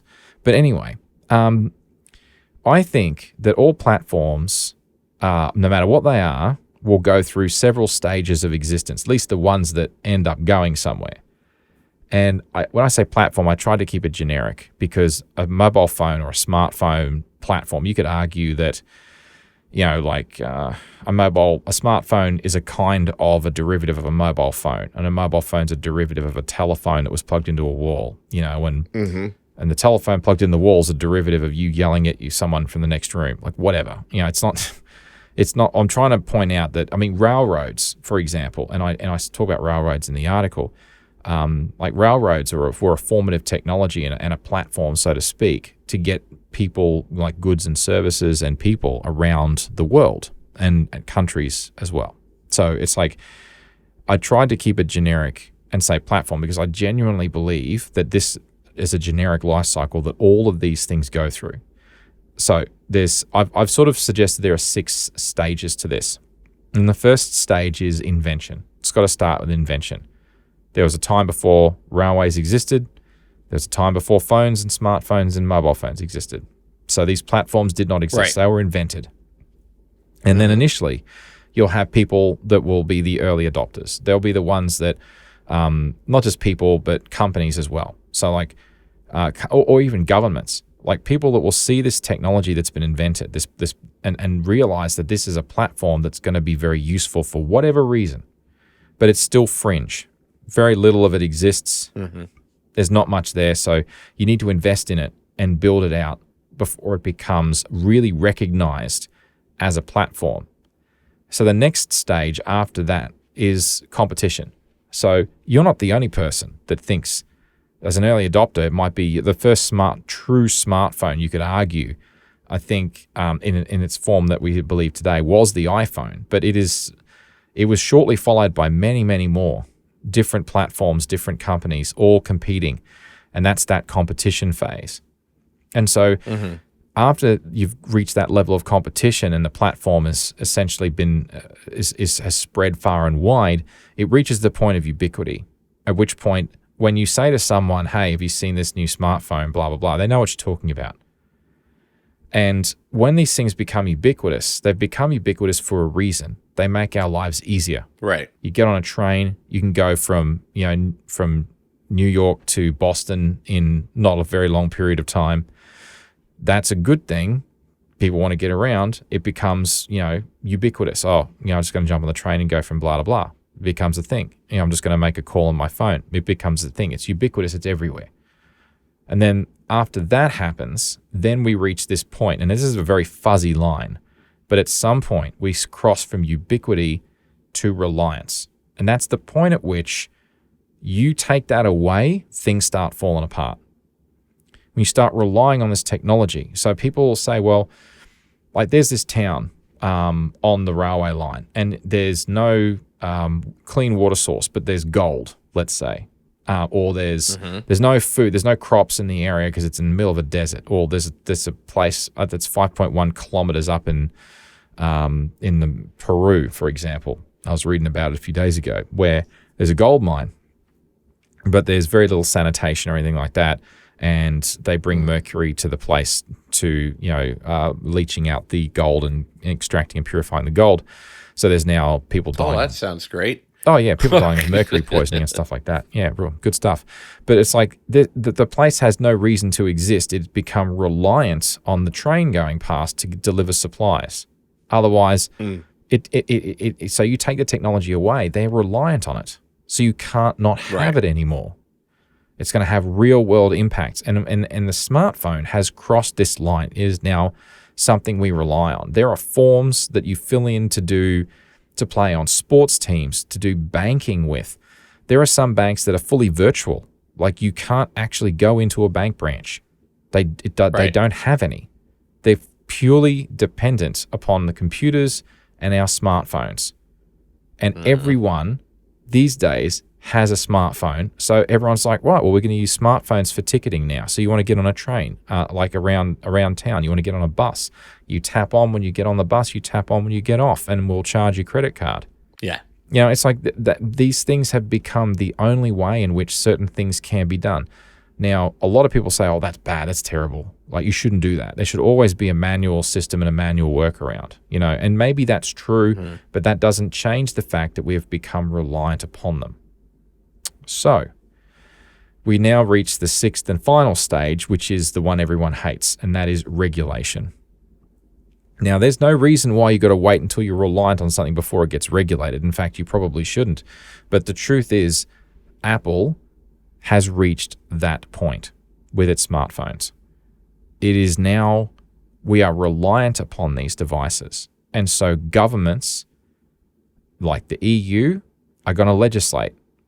In the US, apparently they don't like to legislate. They just like to throw antitrust lawsuits at big companies because they think it's fun. I don't know. But either way, it's going to get regulated. That's a party, man. Yeah, it's a party, and one person's invited, and his name's Tim Cook. Anyway, the thing is that it's inevitable. Where we've reached right now is absolutely inevitable. Now, whether or not the Department of Justice should have raised an antitrust lawsuit or not, in my opinion, no. They should never have bothered because it doesn't qualify as a monopoly. They don't really have market power.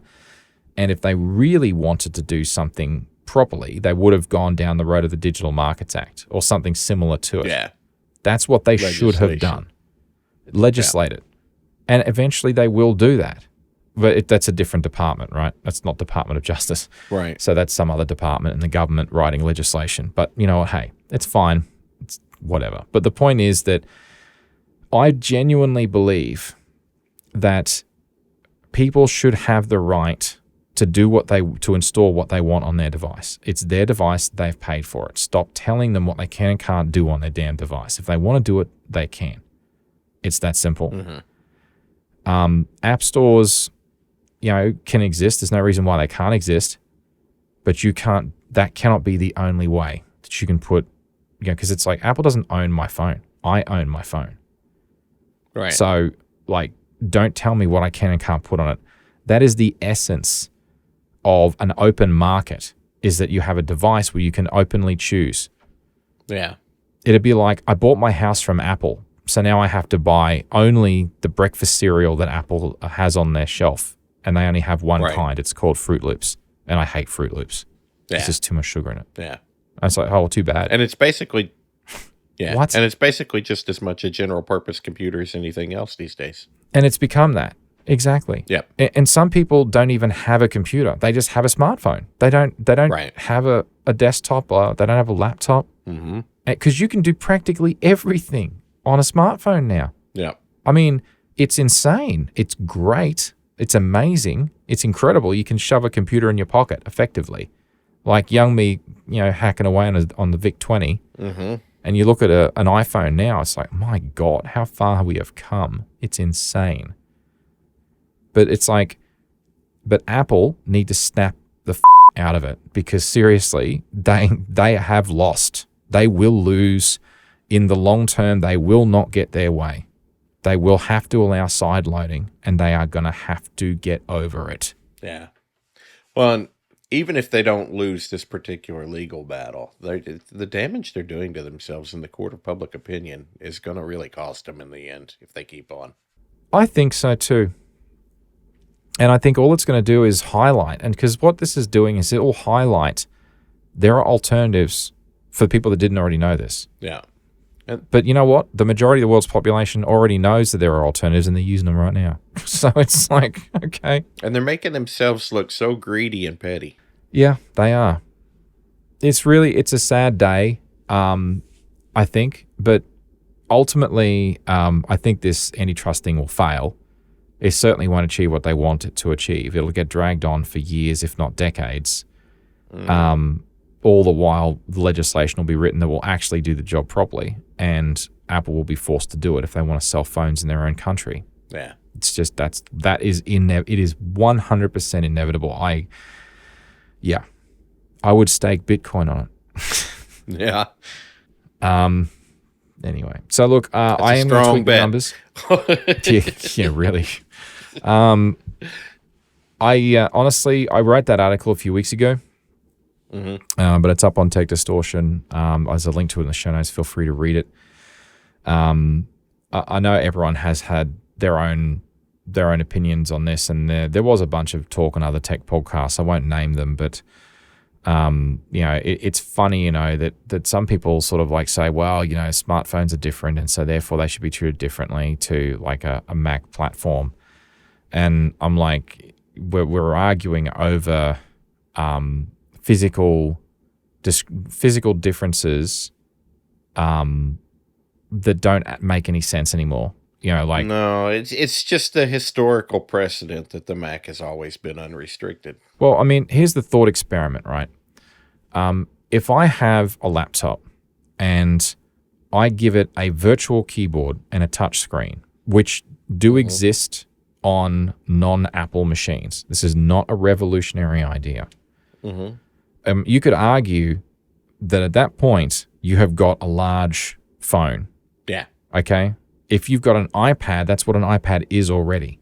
Now, I can't use the iPad as an example in this thought experiment because the iPad runs iOS. It's restricted by the App Store, so that's not a valid comparative. So take that off the table. But look at a Microsoft Surface, right? Yep. Microsoft Surface has got a touchscreen. You can type on it on a keyboard, and you can get a 3G modem, and you can use it as a phone. So the only real difference in an Apple laptop is it's not got a touchscreen or a 3G modem, but you could add both if you wanted to. So if you do that, then suddenly it's okay to have an app store. Does that make any sense? Sounds kind of crazy to me, John. It doesn't make any sense at all. In some of these cases, the silicon in these machines is identical. Like the iPad Pros have the same damn chip in it as a MacBook Air does. Yeah. So, it's not even the technology underlying it. It's exactly the same tech made by exactly the same company. It's just the software that's written on it is slightly different. That's it. Well, I say slightly. I know it's actually quite different, but that's not the point. The point is, it is just software. So you cannot justify it based on its utility. It does not make sense. But never mind. It's fine. I guess I just find the whole thing to be almost bloody-minded, to be honest, from Apple, and it's disappointing. I am disappointed in Apple. I think that they're trying to dig their heels into what is a lost cause, and then they just need to get over it. They're making themselves look so bad. Yeah, they are, but it's getting hard for even the most devout fanboys to defend some of this stuff, man. Yeah. Well, yeah, absolutely. Exactly. A couple of other comments that I've heard around the traps is, Apple's treating the situation like they're still the underdog. I don't know if that's necessarily true. I don't think that they're projecting we're the underdog, we're going to fight this thing. That's certainly not the way it comes across. If that's their mindset, I don't know how you can have that mindset when you've got trillions of dollars in the bank, because they haven't been a scrappy startup for a very long time. So I don't even think that they're that delusional or that they're that high in their own supply. I don't believe that. I can't remember which host said this. I think it was Marco, but it's an entitlement mindset, man. Yeah. This whole thing exists because of us. So we deserve our pound of flesh for everything that runs through it. It's kind of funny, because I was thinking about there's so many analogies that make this look like an insane conversation. Like Apple has no leg to stand on. Think about roads. Our governments and private companies build roads. Okay, there are rules that say what safety features a vehicle has to have. There's training about how to drive on those roads, sure. But ultimately, the government doesn't force you to only buy cars through the government. You can buy one. Yeah. Yeah. They don't get a cut of the cars. Well, there's flaws in this analogy because depending upon what country you live in, you could argue, well, they do have import duties or they do have company taxes and so on. I guess that's but it's not. Yeah, it's not really the same thing. Like anyone can. So if I buy a car and it's sanctioned, like it's legally allowed to be sold in this country, and I can buy it in this country. Brand new, second hand, third, fourth hand, whatever, depending on how much I've got, what sort of car it is. I can drive that on whatever road I want. There are no restrictions. So it's like the government can't tell me not to drive it on this one particular road because they own the road. You could argue they own all the roads. Yeah. It does not make any sense at all. The government have no right to tell you what road you are and aren't allowed to drive on, because the government built the roads for everyone to use. So if the argument is Apple said, well, we only bought our phones so that Apple users can use them, I guess that's an obvious thing to say, but it's like, yeah, but they bought the phone, they own the phone. So you can't tell them they can only run apps that you say they're allowed to run. Yeah. Because you don't have the right to say that. Yeah. If it doesn't run because there's a technical reason it doesn't run, that's not what I'm talking about. If it could run, but you've just chosen to say, well, I don't like it, so you can't have it, that's none of your damn business. It's not your phone, Apple. It's my phone. Yeah. You have zero rights on my phone. I mean, another part of this Apple situation that really irritates me as well is the music thing. It's got the same problem.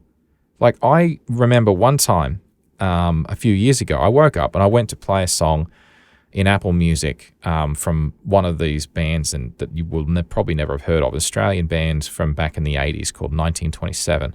So despite the name of the band, none of them were born in 1927, but it doesn't matter. The point is, I went to listen to this song, and at some point in the prior 6 months since the last time I listened to this band, there was a dispute, and the band pulled their music from Apple. Right. So now I go to play, and I can't play the music. And it's unavailable, even though you'd previously added it to your library. That's right. Now people say, well, you're streaming it. Yep. You didn't buy it. And it's like, well, that's not true. I actually had a CD of this, and I had a CD that I bought back in the 80s, and what I did is I digitized it, and then I uploaded that in through the whole iTunes Match thing, and something got balked along the way. I have no idea why, but all I do know is that at some point it preferred streaming. I switched libraries, I switched machines, something lapsed somewhere, something broke somewhere. I don't honestly know what happened. And your ripped copy got replaced by, a DRM copy that I could only stream. Another time, I went on a flight and I had pre-downloaded a whole bunch of music to my phone. And then Apple had decided, and iOS, they just decided that because I had only 4 or 5 gigabytes of free space left, that they would just get rid of a whole bunch of my MP3s that I downloaded specifically because I was going to be on a long flight to the US. And it's like, I can't stream because I'm on a plane.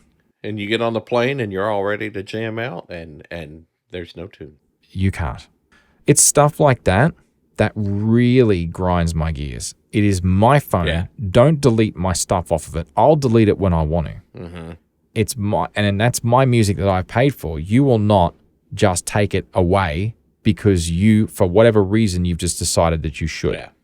Now, I realize that they're subtly different arguments and there's a lot of nuance there that I'm glossing over, but it's symptomatic of the current way of living versus the way we used to, which is you go and buy something and it's yours. I buy my phone, I own it. I buy the CD, I own it.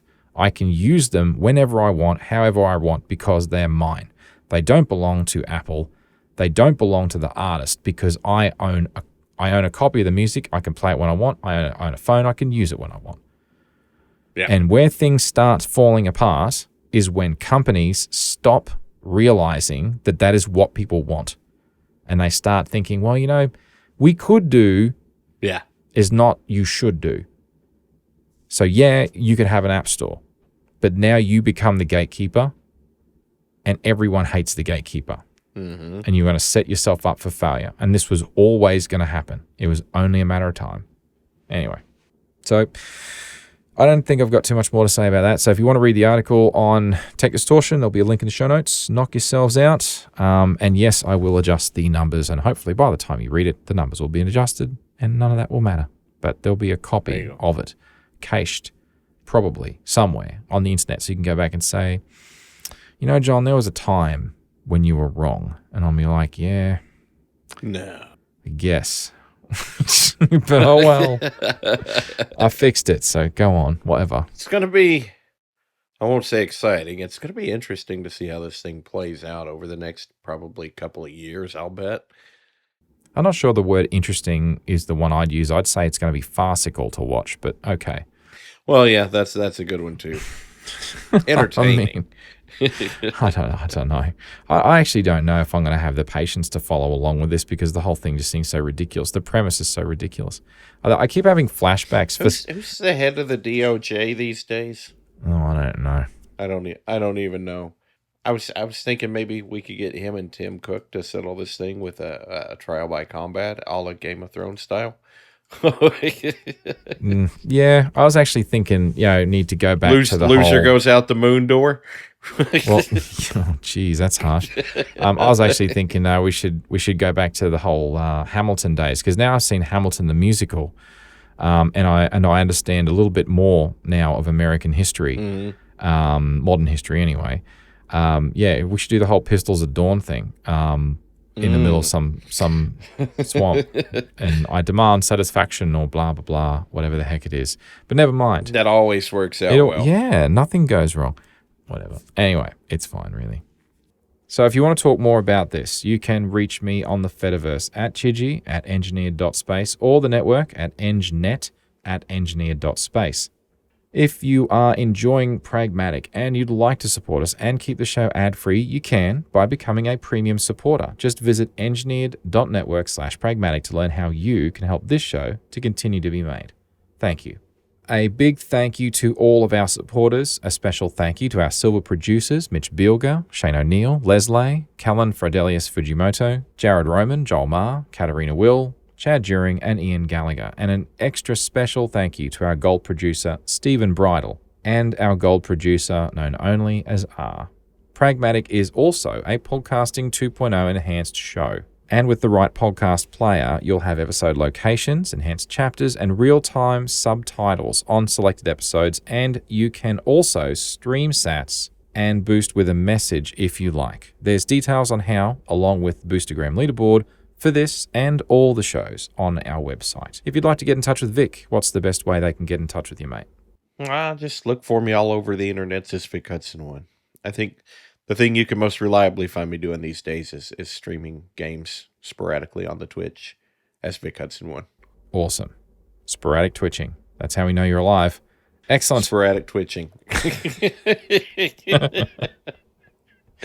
Oh my God. Twitching. There you go. No, that is not the show title. This is not the episode title. No. I've struck out twice. Yep, that's it. Third one, you're out. Okay, special thank you to our supporters and a big thank you to everyone for listening. And as always, thank you, Vic. It's always great having you on, mate. It is always great to be here. Thank you for having me.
Moving on. And by say moving on, I haven't got too much else to say. I did, however, want to talk to you about, very briefly before we wrap this up, about Doctor Who. And this is going to be a spoiler warning for anyone who hasn't watched the Christmas special, which was 4 months ago, and anyone who hasn't watched any of the trailers for the forthcoming season this year in 2024 with the new Doctor.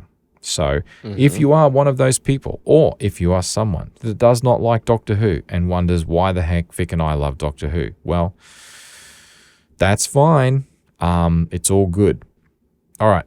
Okay. So I don't do spoiler horns. So thoughts and comments. Would you like a spoiler sound?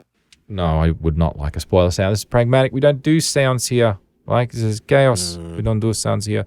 So, Okay. thoughts on the Christmas special? Do you have thoughts on the Christmas special? I didn't think it was terrible. I didn't think it was my favorite intro to a new Doctor story. Oh, that is so delightfully politically correct of you. I did enjoy it, and I am looking forward to Shooty as the Doctor. I liked him. Some of the writing I thought was kind of weak. You think? Yes, I would agree with that assessment. None of my complaints have to do with him or Ruby, or I can't remember. I feel terrible. What's the actress's name playing Ruby? I don't remember. I thought they were fantastic.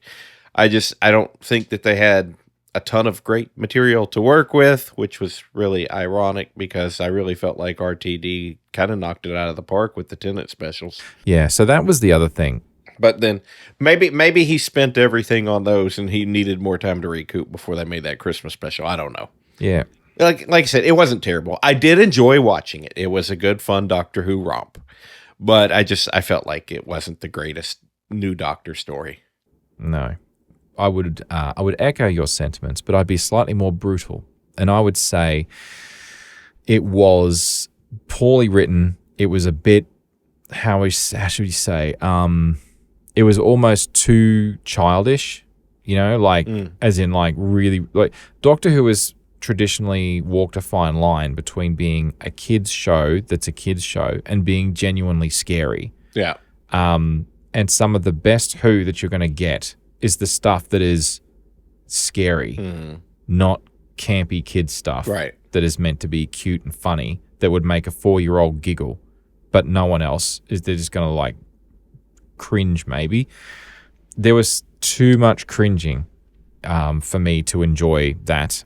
It's like there were moments, and I actually think that the two lead actors, actor and actress, I think they've got chemistry, to be honest. I think they do. I think they do. So I think that they've chosen well. I have high hopes for both of them as how they act this season. I just freaked out because I'm like, I really hope that RTD brings his game for this season in terms of the writing, because that was not a strong start at all. That was not good. So my son, my oldest son, who loves all of the Modern Who, who's watched almost every episode of Modern Who since 2005. There were a few minutes left in the episode. He got up and walked out of the room. He didn't even watch the end. Hated it. He hated it. Yeah. He said, "No, I can't do it. I just can't. I'm sorry. I'm done. I'm out." Some things that I do like about it and the potential for the future season is, while I don't think they nailed it or knocked it out of the park in that particular episode, I like the idea of the premise that we're going to start dabbling into some fantasy, so to speak, and some supernatural, because that's something that, what I'm about to say is going to sound like a really weird, stupid statement, but like Doctor Who always tried to kind of ground itself in sci-fi reality. It wasn't. Yeah.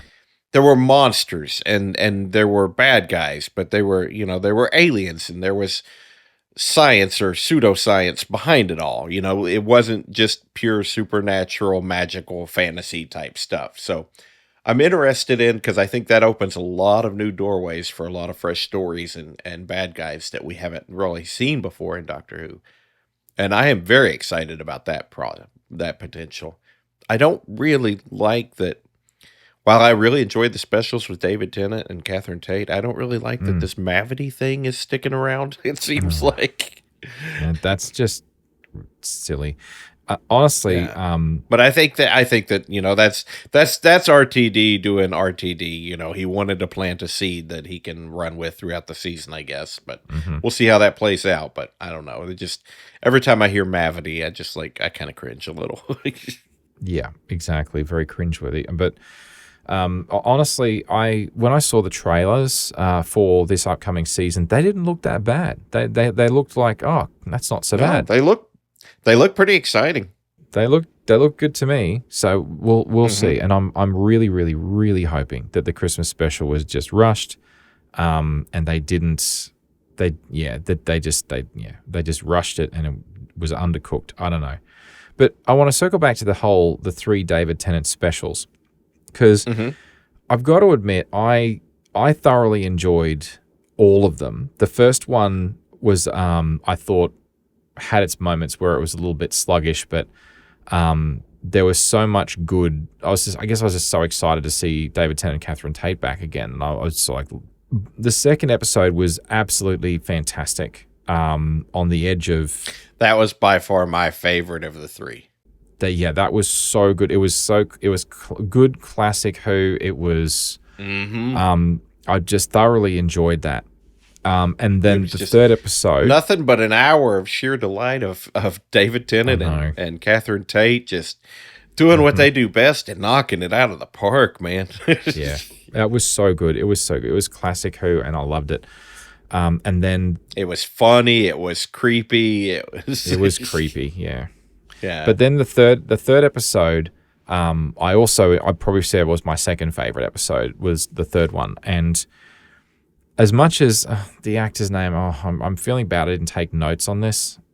You'll say his name and I'll know who you mean, because he was the guy from Neil Modern Patrick Family. Harris. Thank you, Neil Patrick Harris. Yeah. The thing that I loved about his performance as the Celestial Toymaker was that he threw absolutely everything into it.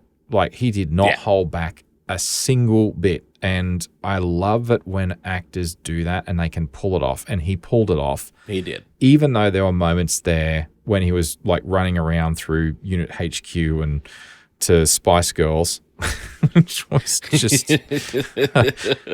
it was a bit much, but honestly, I still thought it was almost as shocking as when we heard Britney Spears in The End of the World.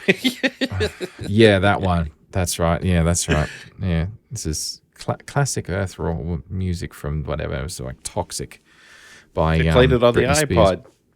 Spears. Yeah, jukebox. but like watching him like running around to that and choreographed and everything, it was so ridiculous. But even though it was so ridiculous, somehow he still pulled it off in a way that was, it was both funny and almost a bit scary. Yeah. So honestly, I have very few complaints about that episode, but I just preferred the second one better. But at the end of it all, the overwhelming feeling I had was, why did they only make 3? Please. Yeah. They could have done a whole season of that as far as I'm concerned. Yes, they could have and should have. And Tennant's not even my favorite Doctor. He's probably like, I don't know, my second or third favorite Doctor, but I really enjoyed him in these specials, man. Yeah. Which I was honestly surprised by, because like there wasn't ever a point when I dreaded him coming back in these specials when they dropped that surprise bomb on us, which I was completely surprised by. I was completely out of the spoiler loop, so I didn't see that coming at all. But near the end of his original run, I was really kind of ready for him to go and kind of ready to move on, because I just felt like it was getting to be way too heavy and way too David Tennant centric, for lack of a better word. It was too Doctor centric. His last handful of episodes, he had no regular companions, and some of those stories weren't the greatest, although The Waters of Mars was fantastic.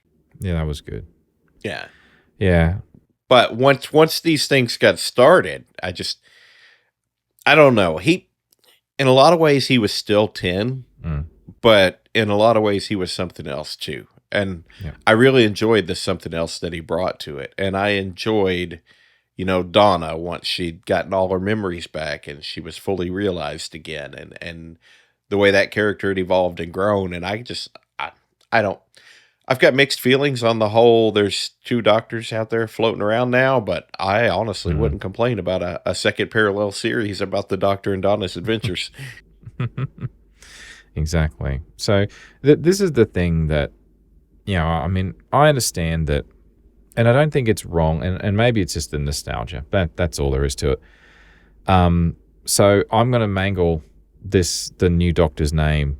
Was it Nakati? Shooty Gatwa, Shooty Gatwa. There we go.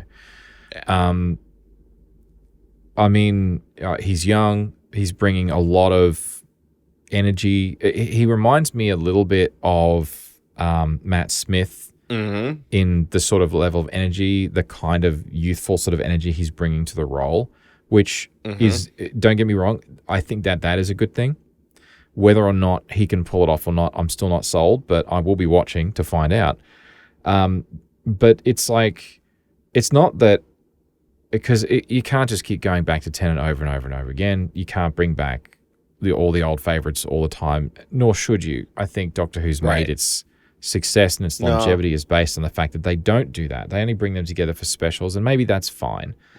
But there was just something about like the second and third episodes of that brief 3 that really, I actually was mourning the fact that was the Who that I loved the most. So from 2005. So the first one, Eccleston? Christopher Eccleston, yes. Yeah. He was amazing. David Tennant was amazing. Matt Smith was amazing. Took me a while to get the hang of Matt Smith, but once I got the hang of him, I loved him. And then after that... He's probably, honestly, my favorite Doctor. Yeah. He's a lot of people's favorites. A lot of people's favorite, I think. Yeah. And then things got a little bit too heavy too quickly. They wanted to break the mold and shake it up a bit for that very first season Capaldi. of Peter Capaldi. And that turned a lot of people off. They softened him up after that. However, they did introduce Missy, which was fantastic. They did, and Missy's awesome, but still. And then I felt so frustrated with Jodie Whittaker because the material that they gave her, and Chibnall really did squandered. Yeah. They squandered. She got the short end of the stick so bad. Because honestly, I think that, like, given better writing and production, I think that she probably could have displaced Matt Smith for me as my favorite Doctor. Yeah. The energy that she brought to what she had to work with was pretty fantastic, considering what she had to work with was poo-poo. Yeah. So I sort of... and it just...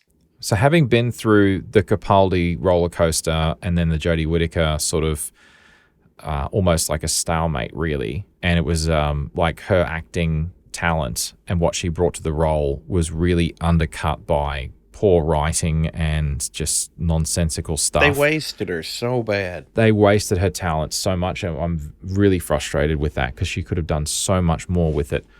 But irrespective, it's done now. So we now move forward, and having that brief taste of Tennant for a few episodes just made me realize how much we've lost in Doctor Who over the last 6 or 7 years, maybe 10 years. It's like that. Yeah.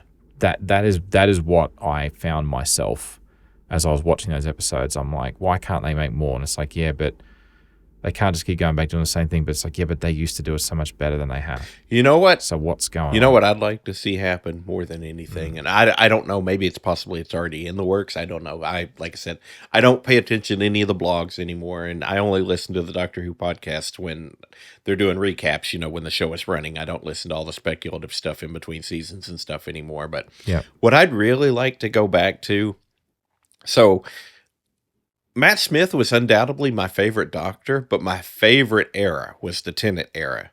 Because you had this RTD show running and writing some episodes, and you had people like Stephen Moffat and a handful of other really fantastic writers writing episodes. I'd really like to see Stephen Moffat come back as a writer. Yeah. Yeah, so would I. He wasn't the greatest showrunner, in my opinion.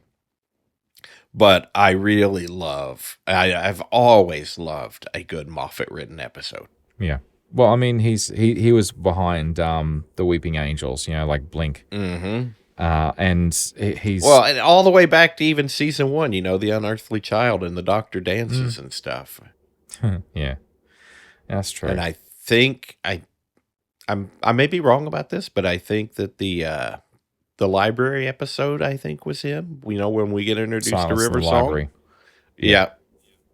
Yeah, And River it's Song was his. So many great episodes came from his mind. And now that they're dabbling into, the fantasy and the magical and the, that type of element, it's got like a whole fresh new palette he could work with. Yeah, well, potentially. I guess we'll see.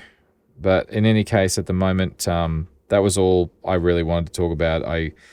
I'm nervous about the new season, but I am still looking forward to it. I want to give it the benefit of the doubt and see if they can turn this around. So they've got good chemistry. He's bringing a lot of youthful energy to the role, which is great. Mhm. And honestly, I'm curious to see where it goes. I just hope that the RTD and his writing and as a showrunner does a better job than the last bloke. Yeah. It's hard to do worse. Anyway, all right. So Yeah, I really honestly, it is.